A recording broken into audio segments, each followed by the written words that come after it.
Biz sakin duramıyoruz, paraya ihtiyaç değil, zevkli sinyal. Her şekil giyeriz biz Adidas, abilerimiz adres atmaz sorar. Bıçaklayan çok, kanı dökülen az, sanarsın hepsi yatmış 10 yıl. Kaç kişi verdiniz ki toprağa, ben kardeşimi gömdüm 16'da.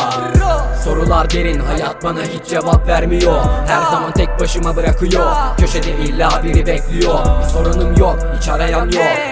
Anam babam dışında beni, bir gün yakacağım infazını herkesin. O zaman yol alsın tüm eş dost. O zaman yol alsın tüm eş dost. O zaman yol alsın tüm eş dost. O zaman yol alsın tüm eş dost. O zaman yol alsın tüm eş dost. Azdan az gidecek çoktan fazla, bize sorma yol aslan. Kaybolduk biz bu çukurda, temelini sağlam at yere bas. Azdan az gidecek çoktan fazla, bize sorma yol aslan. Kaybolduk biz bu çukurda, temelini sağlam at yere bas. Azdan az gidecek çoktan fazla, bize sorma yol aslan. Kaybolduk biz bu çukurda, temelini sağlam at yere bas. Azdan az gidecek çoktan fazla, bize sorma yol aslan. Kaybolduk biz bu çukurda, temelini sağlam at yere bas.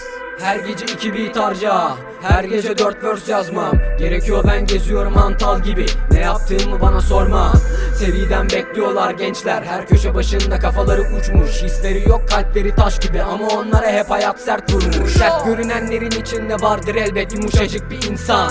Ama yapabilirler solsa, İnan hiç gözyaşına da bakmaz. Benden aldıklarını verecek hayat, hiçbirini ona bırakma. Sana göre keko olabilirim ama Tanrı'ya göre aşkını bıçaklayan bir ninja.